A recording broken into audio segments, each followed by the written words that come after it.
ยาจะสื่อสารความเป็นผ้าไหมที่มีความโดดเด่นอยู่แล้วมีความสวยงามอยู่แล้วเราเพิ่มมูลค่าผ้าไหมในงานศิลปะของลายเทียนเราเลือกที่จะใช้ความเป็นแตกแคลกของงานเทียนเพิ่มมูลค่าลวดลายขึ้นมาแล้วทำให้เรามีเอกลักษณ์ชัดในความเป็นอีสานของเราค่ะ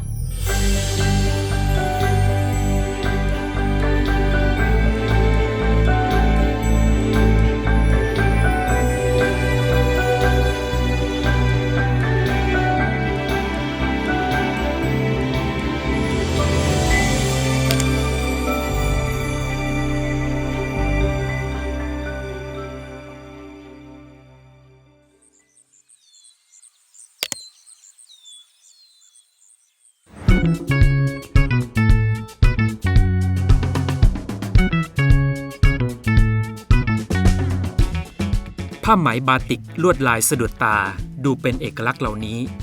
เกิดจากความคิดต่างที่กว่าจะสร้างตัวตนให้ดูโดดเด่นไม่เหมือนใครอย่างทุกวันนี้มีเบื้องหลังที่ไม่สวยงาม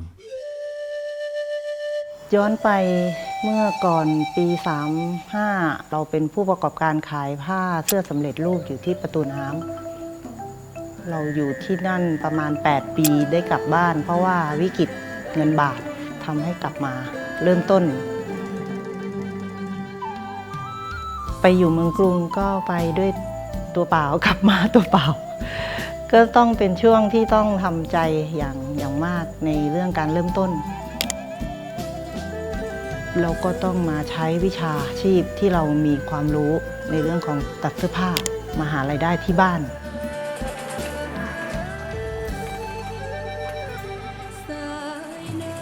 การฟื้นตัวจากพิษเศรษฐกิจด้วยอาชีพเย็บผ้าจึงไม่พอหล่อเลี้ยงครอบครัวเมื่อโอกาสมาถึงชนัญญาจึงไม่รอช้าที่จะเรียนรู้เพื่อความอยู่รอดในช่วงนั้นเราก็มองหาอาชีพเสริมที่จะได้มากกว่าการตัดเสื้อผ้าก็มีส่วนราชการมาให้องค์ความรู้ในเรื่องวิชาชีพต่างๆ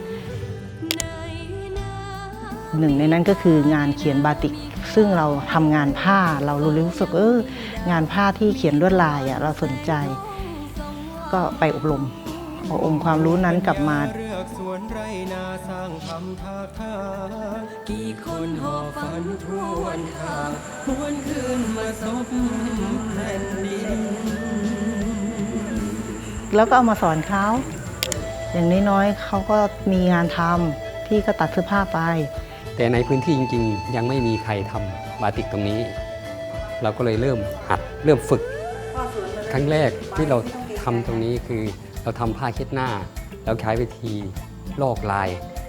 ฝึกใช้เวลาในการฝึกครั้งแรกนานเหมือนกันครับพอเราทำในชิ้นเล็กๆขายได้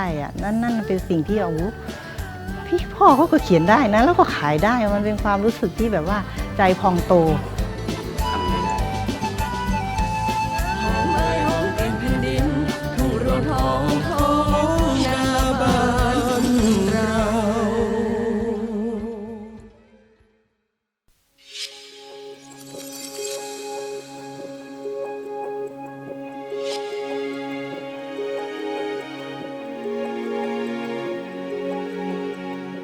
ผ้าไหมเมืองปักธงชัยเป็นภูมิปัญญาท้องถิ่นที่ขึ้นชื่อชนัญญาจึงหมายตานำมาผสมผสานในงานบาติกของเธอ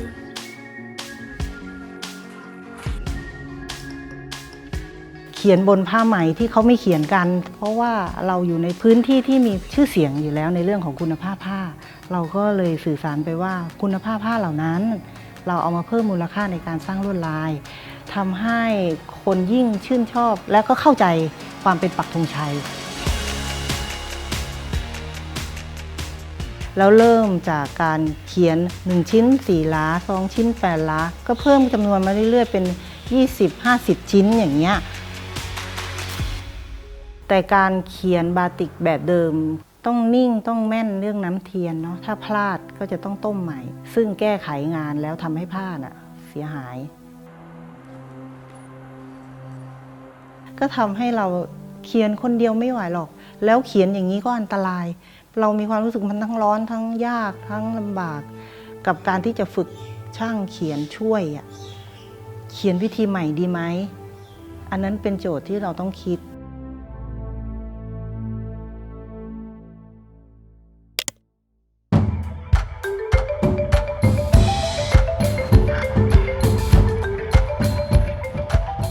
พี่ก็เลยคิดเป็นโจทย์ไว้ว่าเขียนด้วยกาวไหมเขียนด้วยอะไรที่บีบเขียนง่ายๆการเขียนกาวมันเขียนได้ทุกเนื้อผ้ามันผ่านการเขียนได้ทุกวิธีการที่เราจะสร้างเส้นแบบไหนสร้างลายยังไงความเป็นขยาคือการเขียนกาวกั้นเทียน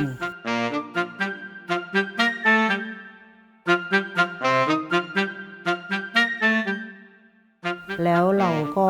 สร้างลวดลายให้เกิดการแตกโดยที่เราไม่ได้ตั้งใจหรอกนะ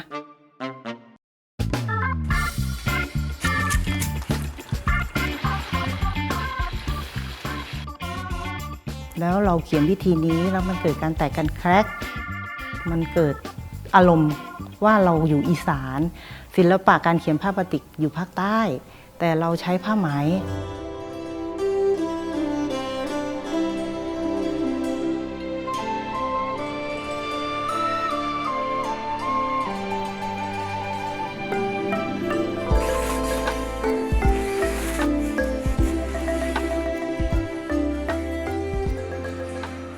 พี่ก็เลยมีความรู้สึกว่านี่แหละมันคือบาติกอีสานที่มีความแห้งแตกระแหงของพื้นดิน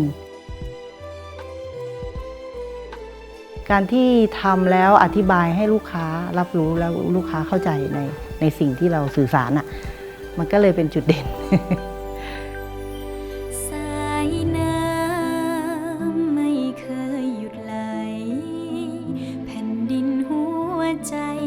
ยังคงหอมกรุ่นยังมีความรักน้ำใจรอยยิ้มละมุนพ่อแม่พี่น้องไออุ่นคงฝากรักเงาฝากฟ้า ลวดลายเราก็จะเล่นเป็นเรื่องของธรรมชาติเพราะว่าก้อนหินต้นไม้สายน้ำอะไรพวกนี้มันเป็นเรื่องความเป็นอีสานของเรามีทุกอย่างเราก็เลยจะมีความเป็นใบไม้ใบหม่อนใบบัวหรือเลื้อยคือธรรมชาติที่เราอยู่ใกล้ๆนี่แหละค่ะนั่นคืออารมณ์ที่เราทำออกไปเราก็จะมีบ้างในเรื่องของงานกราฟิก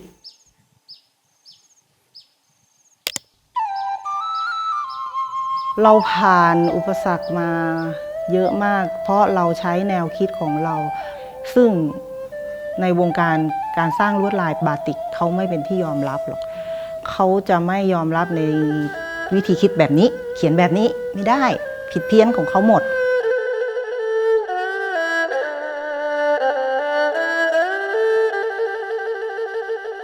แต่ความที่ว่าเราก็แก้ปัญหาตัวเราเองด้วยแล้วเราก็คิดค้นแล้วเราก็พัฒนาจนสร้างเป็นโน้ตฮาวเป็นภูมิปัญญาของตัวเองขึ้นมาได้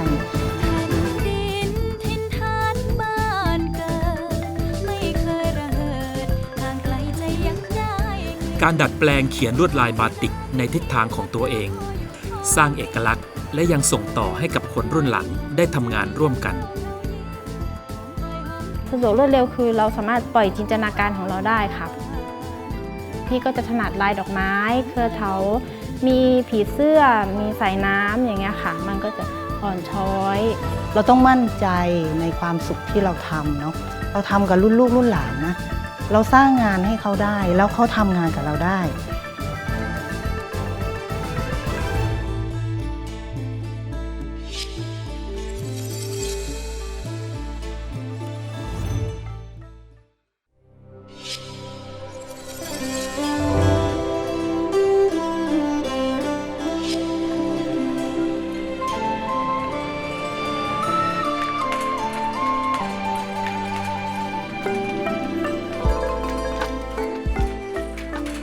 ชนัญญา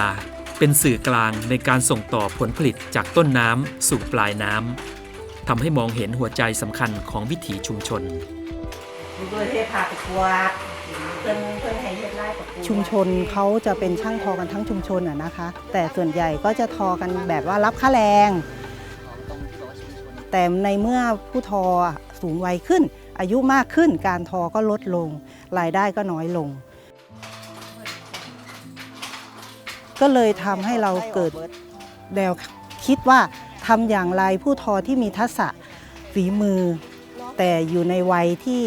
ทอลดลงให้อยู่ได้ด้วยกัน โดยการที่มาทำในเรื่องของกองทุนเขาก็จะได้ค่าแห้งผมกับค่าฝีมือเขาเนาะถึงว่าเขาจะแล้วแต่ละผืนคุยกับเพื่อนแล้วเพื่อนเข้าใจแล้วเพื่อนก็จะเฮ็ดให้เฮาได้ถือถ้ารุ่นลูกรุ่นหลานเพื่อนบ่อยากเฮ็ดงานโรงงานบริษัทนี่สอนให้เพื่อนเฮ็ดเลยเนี่ยให้แม่ๆเข้าใจว่าการทอผ้าส่งขายเอง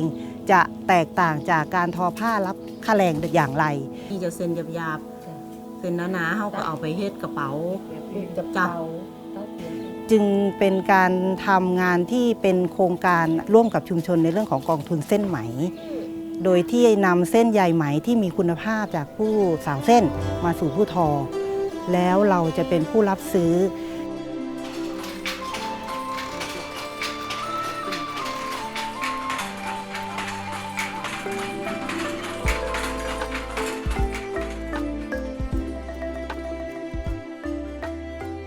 ดีใจภูมิใจเนี่ย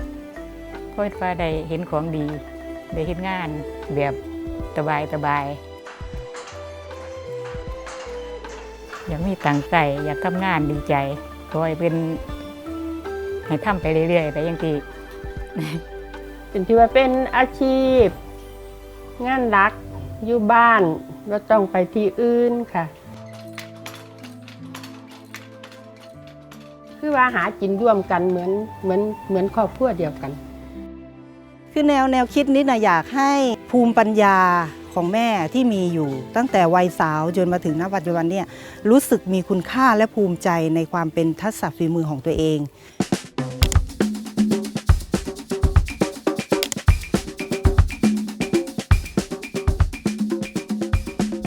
พอเราเริ่มรู้สึกว่าเราอยากออกตลาดพี่ก็เริ่มจากทุนเล็กๆที่พี่ทำได้ก็คือผ้าพันคอหน้า50เซนยาว180เซนในการไปขึ้นทะเบียน OTOP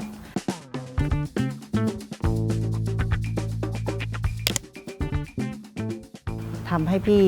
ได้ผลิตภัณฑ์1ชิ้นแหละในการคัดสรรแล้วก็ได้ไปทดลองตลาดขายเป็นการเริ่มต้นในเรื่องของการออกไปขายที่กรุงเทพอะไรอย่างเงี้ยค่ะตอนออกตลาดขายพี่ก็จะมีผลิตภัณฑ์พวกเสื้อผ้าผืนอะไรอย่างเงี้ยให้ลูกค้าได้เลือกแต่พี่ก็สังเกตลูกค้าในระหว่างที่ซื้อลูกค้าซื้อไปไหนคะซื้อไปฝาก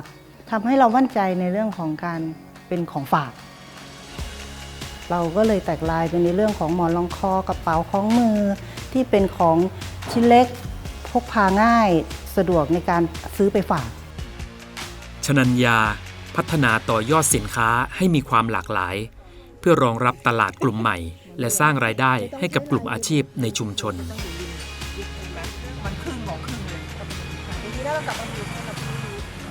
ในกลุ่มของเรามาช่วยกันทำงานในชุมชนของเราเองแล้วเพิ่มรายได้นี่มันเป็นสิ่งที่ดีมากๆเพราะว่าน่าจะพัฒนาและพวกเราก็ต้องต่อยอดไปเรื่อยสร้างกลุ่มให้ใหญ่ขึ้นคิดว่าจะทำแบบนั้นค่ะด้วยต้นทุนผ้า1 หลาเนี่ยเราจะผลิตให้ไม่เหลือเศษเลยการบริหารตรงนี้มันเพิ่มมูลค่าจากผ้า1 หลาที่อาจจะมีราคา700-800 บาทแต่เราทำหมอนใบหนึ่ง800ทำหมอนรองคอได้500กว่าทำกระเป๋าได้500กว่าบาทเพราะฉะนั้นเราบริหารต้นทุนตรงนั้นได้และเพิ่มมูลค่าได้ขึ้นมาอีกจากฝากในพื้นที่ก็ไปฝากระดับจังหวัดระดับประเทศเนาะ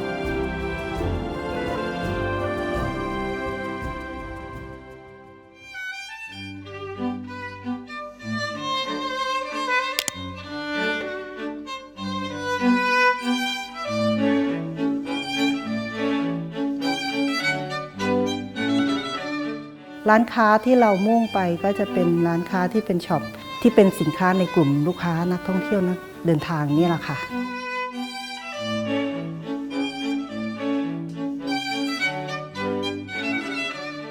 เวลาทุกคนที่เข้ามาในช็อปนี้นะคะทุกคนจะแบบว้าวกับพวกตัวสินค้าพวกลายภาพซึ่งโดยเฉพาะเป็นผ้าไหม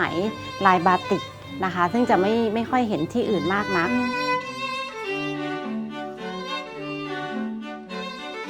ความสำเร็จในวันนี้แฝงไปด้วยหัวใจของคนรุ่นหลังเราทำงานตั้งแต่ต้นน้ำว่าต้นน้ำพัฒนาเส้นมาสู่เราด้วยมาตรฐานการทอเลยทำให้เรารู้ว่าเฮ้ยเราทำสิ่งนี้เพื่อสิ่งนี้แล้วเราพัฒนาไปเรื่อยๆมันก็ไปได้แต่การที่จะไปได้เราก็จะต้องไปด้วยคุณภาพและมาตรฐานและความซื่อสัตย์ความที่เราไม่โกหกลูกค้าแล้วคนที่ทำก็จะต้องอยู่กับเราได้มันเป็นการเดินและไต่บันไดไปแต่ละขั้น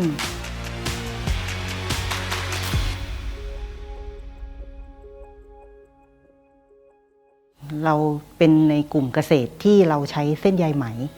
ส่งไปถึงกลุ่มต้นน้ำอย่างเงี้ยค่ะก็เลยเข้าเงื่อนไขก็เลยเข้าไปขอสินเชื่อธกส.เพื่อที่ต้องมาขยายกำลังการผลิต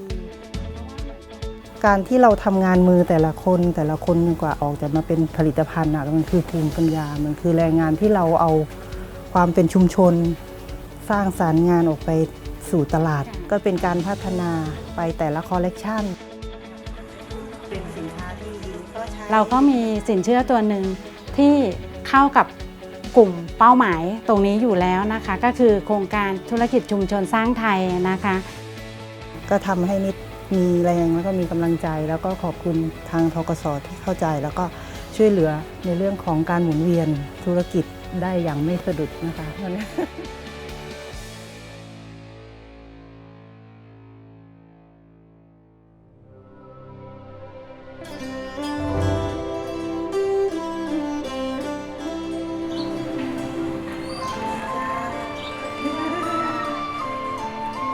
ยเลย